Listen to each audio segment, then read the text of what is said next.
Mais pourquoi il me laisse pas gérer mon projet comme je veux? Pourquoi à chaque fois je veux faire quelque chose, il y a quelqu'un qui vient me dire « Mais non, c'est pas comme ça qu'il faut faire, d'abord fais ceci, puis après fais cela », alors que moi je fonctionne très bien comme ça. Et pourquoi certaines personnes avec qui je travaille, quand je les vois avancer, je me dis « Mais c'est pas possible, tu vas pas y arriver, on en a pour 10 ans à fonctionner comme ça. » En fin de compte, c'est comme si ma méthode, qui par définition est la meilleure puisque je l'utilise, il y en a qui la comprennent pas, voire pire, il y a des gens qui veulent me faire changer. Peut-être qu'il y a plusieurs méthodes alors. On va essayer d'explorer ça. En tout cas, c'est ce que nous allons voir dans cet épisode 7 de Ton business, c'est toi. Alors, si tu es un solopreneur qui sait comme moi à quel point c'est vraiment pénible de pas être remarqué, de parler dans le vide comme ça, de voir les clients signer ailleurs alors que ton produit, il est au moins aussi bon, voire même meilleur, et tu les vois partir ailleurs tout simplement parce que l'autre, je sais pas, il a une plus belle tête, ou je sais pas pourquoi. En fin de compte, tu sais plus par où donner de la tête, tellement on te propose de formation, de choses comme ça, tu sais plus quoi faire. Alors, si tu es là, c'est que tu es à la bonne place pour que tu deviennes l'entrepreneur avec lequel tout le monde va travailler. Et pour parler de ce sujet, eh bien, on va commencer maintenant. Alors, que se passe-t-il quand tu gères un projet, quand tu t'organises dans ton business? Tu as plusieurs manières d'organiser ton business et tu t'aperçois que régulièrement, il y a des gens qui, pour une raison ou une autre, ne fonctionnent pas comme toi. Et c'est très difficile de certaines manières, à certains moments, de fonctionner. Je vais vous donner un exemple tout simple qui m'est arrivé il y a 2 jours encore. Je travaille avec un prospect qui pourrait développer un gros business avec moi, et à chaque fois que, pour moi, on est prêt à commencer à avancer, puis construire en même temps, hein, on avance, on construit, on avance, on construit, à chaque fois il me dit « J'ai besoin d'organiser, d'abord il faut que je vois si ça s'est fait, quand ça sera fait, on verra ceci, et puis à la fin, on verra si on peut travailler ensemble. » Mais je me dis « C'est pas possible, on a pour 18 ans, et quel temps perdu !» Et moi, ça me frustre, parce qu'il a pas du tout le même mode de fonctionnement que moi, et évidemment, je pense que le mien est plus efficace, sinon j'en utiliserai un autre, on est d'accord. Mais manifestement, dans ma réalité à moi, c'est comme ça, dans sa réalité à lui, c'est pas comme ça. Et donc c'est mon mode de fonctionnement qui doit pas du tout lui convenir, et son mode de fonctionnement qui naturellement lui convient. Alors, comment on peut y voir plus clair, et comment on peut au moins se rendre compte que l'autre a une vision différente, ce qui va nous permettre de mieux communiquer, de prendre un peu sur nous, et puis quand c'est l'autre qui vient vers nous, de comprendre qu'en fin de compte, s'il y a un problème, c'est parce que lui, il voit les choses différemment, et donc du coup, de pouvoir parler avec un langage qu'il va connaître, qu'il va comprendre, qu'il va assimiler, qui va être proche de ses valeurs à lui. En fin de compte, je voudrais vous parler d'un critère. Alors ce critère, il est évidemment pas, vous savez, c'est comme tous les tests, il n'y a aucun bon test, là, que ce soit les couleurs ou n'importe quoi, c'est juste des indicateurs. Parfois ils sont intéressants, parfois ils sont pas intéressants. En fin de compte, la seule question à se poser, c'est est-ce que cet indicateur est pertinent dans la situation dans laquelle je suis ? Quand je gère un projet, est-ce que le fait que je sois plutôt prêt à m'extérioriser, etc., ou très timide, introverti, est-ce que c'est important ou pas ? On s'en fiche de critères comme ça s'ils sont pas de pertinence.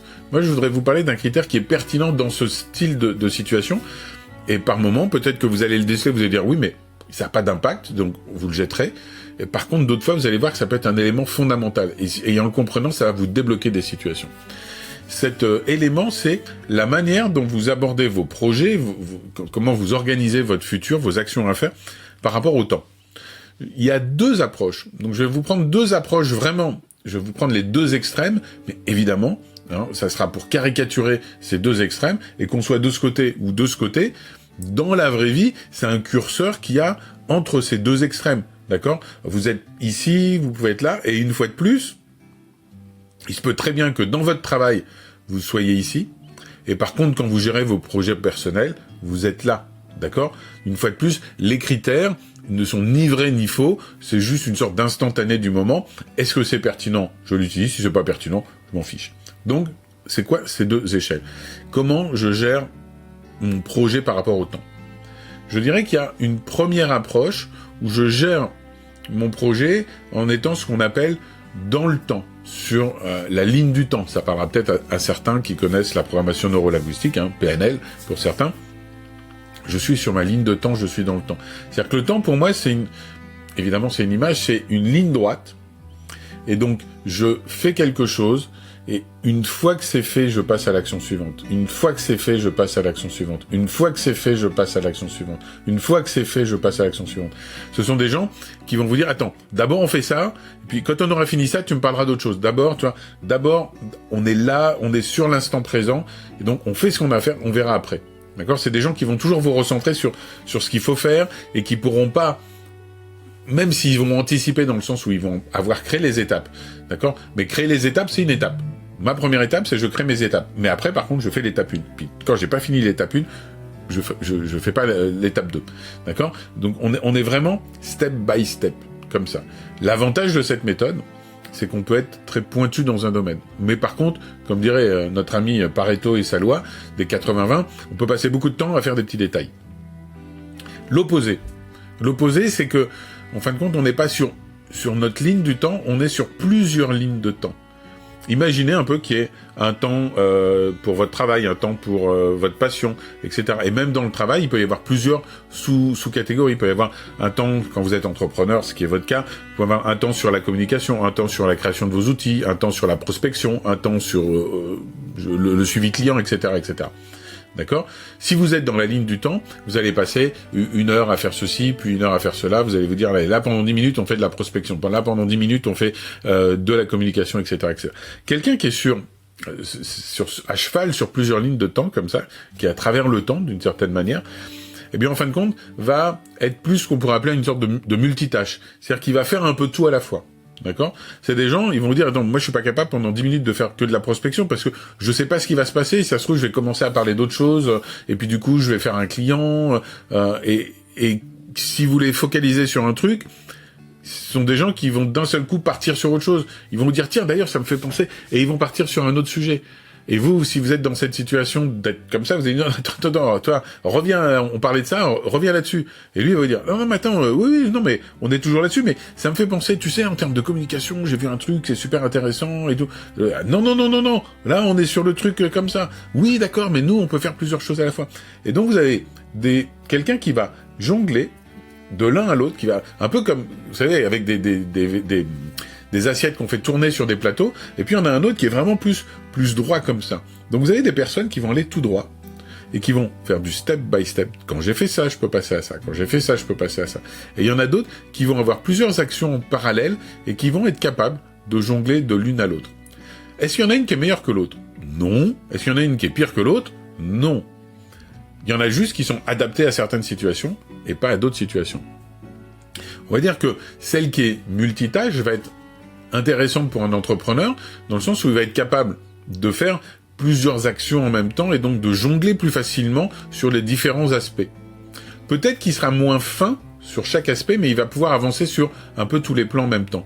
L'entrepreneur qui est comme ça, lui, il va plus se dire, ok, là pendant 1 heure, je vais faire mon site internet, je vais faire que ça, etc., etc., et je vais avancer comme ça. Il va être plus pointu. Par contre, peut-être que le temps total sera plus grand, parce que il va avancer d'abord sur un sujet, puis après sur un autre, etc., etc. Évidemment, vous l'avez compris, je vous parle des 2 bornes.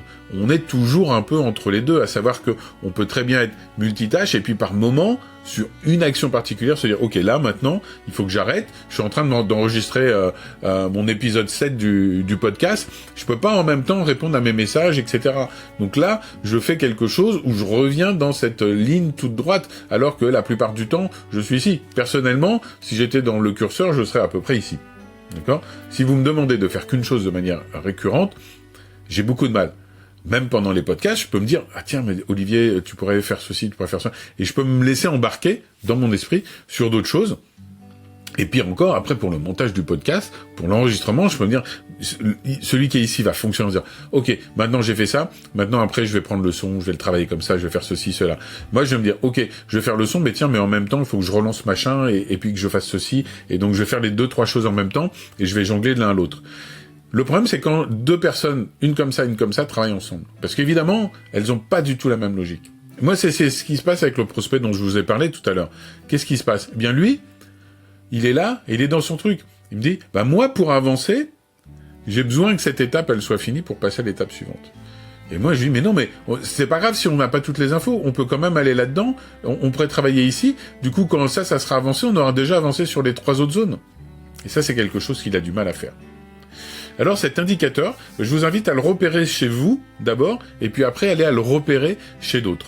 Et je serais ravi qu'on puisse en parler ensemble, je vous le dis souvent, donc surtout n'hésitez pas à me contacter via Telegram, c'est Olivier Parent, et je pourrai prendre le temps de vous répondre en privé. En tout cas, si vous avez aimé ce podcast, si ça vous a intéressé, je vous invite à le partager, je vous invite à mettre des petits likes, voire même un commentaire, surtout si vous êtes sur iTunes, on sait que c'est très important. N'hésitez pas sinon sur mon Telegram @olivierparent à me contacter en direct, je me ferai un plaisir de répondre à vos messages. Et puis sur ce, mais pour ceux qui sont dans cette action, je vous souhaite de bien passer à l'action suivante. Et puis pour ceux qui étaient là, eh bien je suppose que vous allez quitter le podcast ou la vidéo et puis continuer ce que vous étiez en train de faire en même temps. Je vous souhaite une très belle journée et je vous dis à bientôt pour l'épisode 8.